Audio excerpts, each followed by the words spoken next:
High বন্ধুরা, সবাই কেমন আছেন? ভালো তো? আর আজকের আমি শুভেচ্ছা জানাচ্ছি কুলতলি থানা, সুন্দরবনের কুলতলি থানা মাতলা নদীর তীর থেকে আপনারা জানাই শুভেচ্ছা। আর আমার পাশে আছে, এদিকে দেখতে পাচ্ছি, পাশে আছে মাতলা নদী। আর আজকের আপনাদেরকে দেখাবো এই মাতলা নদীর তীরবর্তী অঞ্চলে এবং এখানকার যে গ্রামগুলো আছে, গ্রামগুলো কেমন পরিস্থিতি, কেমন তাদের জীবনযাত্রা, সেগুলো আপনাদেরকে দেখাবো। সঙ্গে থাকুন, দেখতে থাকুন। এটা হচ্ছে দেউলবাড়ি, দেবীপুর অঞ্চলের মধ্যে দেউলবাড়ি গ্রাম। আর এই দেউলবাড়ি গ্রামের যে পরিস্থিতি, সেগুলো আপনাদেরকে গ্রামে দেখাবো। আর এখন কিন্তু বিকালবেলা, অর্থাৎ এখন ওই 4:30 বাজে, বিকাল 4:30 বাজে। আর সারাদিন বৃষ্টি হচ্ছিল, সকালের দিকে আসার কথা ছিল, কিন্তু সারাদিন যেহেতু বৃষ্টি হচ্ছিল আসতে পারিনি। আর চলুন সামনে এই গ্রামগুলো, এই বাড়িগুলো দেখতে পাচ্ছেন ঠিক এরকম। এই বর্ষাকালে এই বিশেষ করে পরিস্থিতিটা ঠিক এরকমই। রাস্তাও খুব একটা ভালো নয়। আর আমাদের এই চলছে, এই বর্ষার চারিদিকে জলে ভরে গিয়েছে। আর এই চলে যাচ্ছে। আর সেক্ষেত্রে এটা হচ্ছে ভেড়া চড়ছে সকাল, এখন বিকাল, এখন প্রায় সন্ধ্যে হতে যায়। আর সন্ধ্যের সময় বাড়ির ঠিক গ্রামের পরিস্থিতিগুলো ঠিক এরকমই থাকে, দেখতে পাচ্ছেন।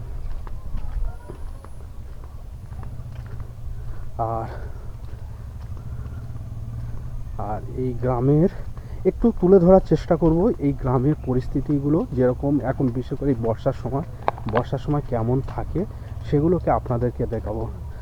আর গ্রামের বাড়িগুলো ঠিক এরকম। এই যে বাড়ি আছে দেখো, এটা হচ্ছে গ্রামের বাড়ি। আর এই গোয়ালের এতে এই কাকিমাদের গরু নাকি। আর এই গোয়াল, বিশেষ করে গ্রামের যে গোয়ালগুলো থাকে দেখতে পাচ্ছেন, এগুলো আপনার শহরে দেখতে পাবেন না, এগুলো আমাদের এই গ্রামে থাকে। আর এই বাড়ি আছে, এই বাড়ির এই হচ্ছে কাকিমা আর এই কাকু আছে। আর এই গরু কি আপনাদের নাকি? আচ্ছা আচ্ছা, কাকুর পায়ে কি হয়েছে? ও আচ্ছা। এই বর্ষার সময় আমাদের, বিশেষ করে গ্রামে বর্ষার সময় আমাদের কাজ করতে হবে, সেজন্য কেটে গেলেও মাঝে যে বসে থাকবে, সে থাকারও মাঝে সময় নেই। বসে থাকতে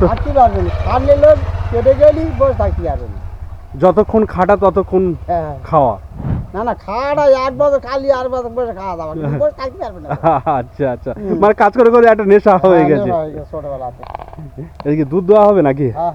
আচ্ছা, কাকু এখন দুধ দিয়েছে। চলুন আমরা সামনে যাই, সামনে গিয়ে আর একটু দেখি কেমন এখানকার যে পরিস্থিতি কেমন এখন। এই বিশেষ করে এই বর্ষাকালে রাস্তার অবস্থাও যেরকম। আমরা এখন যে পাড়াতে যাচ্ছি, এটা হলো দেউলবাড়ি গ্রামে হইদার পাড়া বলা হচ্ছে, তাই তো?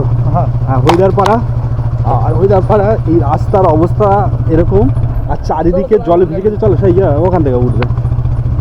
চারিদিকে জলে ভরে গিয়েছে। কদিন ধরে বেশ ভালোই বৃষ্টি হচ্ছে। আর এখানে যেতে যেতে দেখলাম বাচ্চারা খেলা করছে। দেখি কি খেলা করছে। চল সামনে দাঁড়া, সামনে তোরা কি খেলা করছিস? দেখি কি খেলা করছিস। ও বাবা, তোর খেলা চলে যাচ্ছিস। আর তোরা কি খেলা করছিস? এই বাচ্চা, আমাদের সেই ছোটবেলা খেলার কথা মনে পড়ছে। তোরা সবসময় গুলি খেলিস? স্কুলে যাস তো? কোন ক্লাসে পড়িস? 6।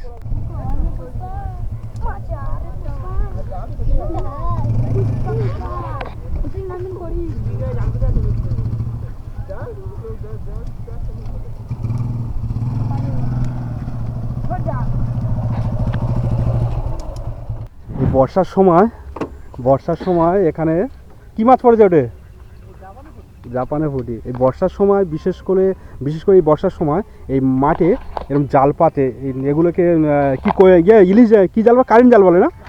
এই কারেন্ট জাল পাতলে তোমার মোটামুটি মাছ পড়ে, খাওয়ার খোরাকি হয়ে যায়। বিক্রি করা কি যায় নাকি? বিক্রি করাও যায়। বিক্রি করতে পারে, এটা একটা মাঝে রুজি রোজগার করতে গেলে। চলুন তাহলে সামনে যাই, সামনে গেলে আরও দেখতে পাবো অনেক কিছু। কেউ এই দেখতে পাচ্ছেন, ইনিও জাল পেতেছে। এখানে হচ্ছে প্রায় অধিকাংশ বিশেষ করে বর্ষার সময় অধিকাংশ এরকম কারেন্ট জাল পাতে। চলো, কারেন্ট জাল পাতে। পাশে মাছ যেরকম খাওয়ার খোরাকিও হয়ে যায়, মানে খাওয়াও হয়ে যায় মাছটা, আবার তার সঙ্গে বিক্রিও করতে পারে, যাতে বিক্রি করলে। আর বর্ষাকালে সাধারণত সেরকম এই বিশেষ করে এই সময় যেহেতু সবজি গাছ প্রায় অধিকাংশ শেষের পথে, আবার নতুন করে গাছ লাগাতে হয়, তারপরে আবার কিছুদিন 1 মাস 2 মাস পরে 1 মাসের পর থেকে গিয়ে আবার সবজি উঠতে থাকবে, তখন বিক্রি করতে থাকবে এবং হাতে পয়সা থাকবে। সেজন্য এই সময় এই পেশাটাও অনেকে ধরে। আবার যাবে কি করে? ভালো আছে তো? হ্যাঁ একদম, একটু ঘুরতে বার হলাম। নামটা হ্যাঁ, তা তোমরা কোথা থেকে যাও, আসছো কোথা থেকে? আমরা এই তো মুরগির ম্যাচ বইতে যাচ্ছি। আর বিশেষ করে আমাদের গ্রামে এরকম এই মোটর ভ্যান বলা হয়, এই মোটর ভ্যানটাই কিন্তু সবচেয়ে আমাদের যে কোনো জিনিস মাল বহা থেকে আরম্ভ করে সব কিছু আমাদের এটাই ভরসা। দেখতে পাচ্ছেন, এই হলো আমাদের মোটর ভ্যান, আর এই হলো আমাদের মোটর ভ্যানের ড্রাইভার দা। কি নাম দাদা? আমার আনার হোসেন সর্দার। আনার হোসেন সর্দার। তা কতদিন চালাচ্ছ ওই গাড়ি, কতদিন চালাচ্ছ? আমার 9 বছর। আচ্ছা ঠিক আছে, আসি তাহলে ওইদিকে যাই, ঘুরে আসি। এই গ্রামে এখন যে ইটের রাস্তা, প্রথমে ছিল মাটির রাস্তা, তারপরে হয়েছে ইটের রাস্তা, আর এখন হচ্ছে এরকম হচ্ছে কংক্রিটের বা যে ঢালাই রাস্তা হয়েছে। আর ঢালাই রাস্তার পাশে এরকম যে বাড়ি, এখানকার আবার অনেক বাড়ি দেখতে পাবেন যেগুলো হচ্ছে দরমা দিয়ে একদম বাড়িগুলো তৈরি হয়েছে, বুঝতে পারছেন? এই দরমা দিয়ে, আর এখন কিন্তু সেই মাটির ঘরও আছে, আর দরমা দিয়ে এই বাড়িগুলো তৈরি হয়েছে। অনেক কষ্ট করে সংগ্রাম করে এখানকার মানুষের থাকতে হয়। আর এটা আমরা এখন আছি সুন্দরবন এলাকা। আর হ্যাঁ বন্ধুরা, এই ভিডিওগুলো কেমন লাগছে অবশ্যই কিন্তু আমাদেরকে কমেন্ট করবেন। আর সুন্দরবনে কারা কারা বেড়াতে এসেছেন এবং গ্রামে কাদের বাড়ি অবশ্যই কমেন্ট করে বলবেন। আর সেই সঙ্গে আপনাদেরকে বলছি অবশ্যই চ্যানেলটা সাবস্ক্রাইব করুন। আর সাবস্ক্রাইব করলে আমরা কিন্তু আরও নতুন নতুন উদ্যোগ নিয়ে আরও নতুন নতুন অনেক কিছু ভিডিও আপনাদেরকে তুলে আনতে পারবো, এবং সেখানকার মানুষের জীবনযাত্রা সেগুলোকে আপনাদের দেখাতে পারবো। আর এই দেখতে পাচ্ছেন, এগুলো কিন্তু এখন সব রোয়া হয়ে গেছে। আর রোয়া বলতে যে ধান গাছের ছোটোবেলার তোলা, সেই তোলাগুলো রোপণ করা হলে সেগুলো বলা হচ্ছে রোয়া বলা হয় আমাদের এদিকে। এই তো এগুলো হচ্ছে রোয়া হয়ে গেছে। আর এর পরে যখন আমরা আসবো, পরে দেখাবো যখন আর কয়েক মাসখানেক পরে বা 1.5 মাস পরে এগুলো যখন এখন সবুজে ভরে যাবে, তখন কিন্তু অসাধারণ দেখতে লাগে। আর যে জায়গাটা আছি এটা কিন্তু অসাধারণ দেখতে লাগছে, দেখতে পান চারিদিকে অসাধারণ। আর এদিকে দেখতে পাচ্ছি বিশেষ করে দেউলবাড়ি অঞ্চলের মধ্যে দক্ষিণ দুর্গাপুর ওদিকে সেরকমভাবে রোয়া হয়নি, কিন্তু এদিকে যেদিকে দেখতে পাই সব দিকে কিন্তু রোয়া হয়ে গেছে। আর এখানকার বাড়িগুলো দেখেছেন, এই একটা বাড়ি, ওই বাদার মধ্যেখানে ওই আর একটা বাড়ি, ওই আমার হাতে সোজা ওই আর একটা বাড়ি, এরকম ছাড় বাড়িগুলো অনেক ছাড় হয়। এদিকে ছাড় হয়, কিন্তু আবার অনেক গ্রামে যেখানে হচ্ছে বসতি হয়, এক জায়গায় ঘন বসতি হয়। ওদিকে একটা গ্রাম আছে, আর এদিকে একটা গ্রাম আছে। আর সেই সঙ্গে আর এই কিছুটা দূর গেলে ওটা হচ্ছে নদী বাউন্ডারি পড়বে। ওই সামনে দেখা যাচ্ছে, ওটা হচ্ছে নদী বাউন্ডারি, ওটা হচ্ছে মাতলা নদী। আমরা এর আগে আপনাদেরকে দেখিয়েছিলাম মাতলা নদী, আবার নিয়ে যাব মাতলা নদীতে এই বিকালের পরিবেশটা দেখানোর জন্য। চলুন তাহলে সামনের দিকে যাই। এনে রাখো, রেখে এদিকে যাবে তো, আস্তে আস্তে আস্তে আস্তে এই স্লিপ। আর এই নদী থেকে মাছ ধরেন, এই মাছগুলো এই বাছাই চলছে এখন, তারপরে হাটের বাজারে যাবে। আজকের এই মাতলা নদীর ধারে কি অবস্থা মানুষের বসবাস করে দেখুন। এই যে ঘর, এই ঘর এখানে দেখতে হচ্ছে কুড়ে ঘর, আর এই ঠিক মাতলা নদী, এই মাতলা নদীর পাশে ঠিক একটা কুড়ে ঘর, এখানে কিন্তু মানুষের এই বসবাস করে। দেখতে পাচ্ছেন কী অবস্থা মানুষের বসবাস করে।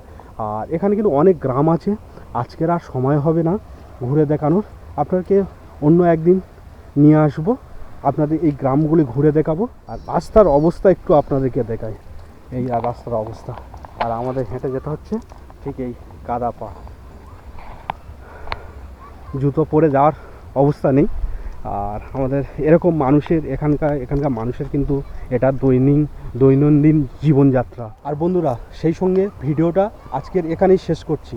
কেমন লাগলো ভিডিওগুলো, কেমন লাগছে অবশ্যই কমেন্ট করে জানাবেন। আর আরেকটা কথা বলি, অবশ্যই চ্যানেলটি সাবস্ক্রাইব করে আমাদের পাশে থাকুন আর সঙ্গে থাকুন। আরেকটা দেখা হচ্ছে আরেকটা নতুন ভিডিওতে। ততক্ষণ ভালো থাকুন, সুস্থ থাকুন।